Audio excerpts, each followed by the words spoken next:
Hey everyone, welcome to this video. In this video, I will show you how to use dual messenger in Samsung Galaxy S26. First of all, open settings. Now in settings, scroll down, click on advanced features, click on dual messenger, and here you will see app. Select app that you want to use dual messenger. After selecting the app, turn on this button. After turning on this button, click on install.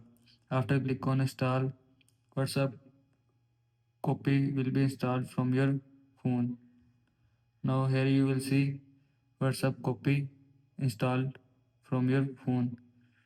Now click on WhatsApp and here you will see agree and continue. Click on allow. This is how you can use dual messenger in Samsung Galaxy S26. I hope you like this video and thanks for watching this video.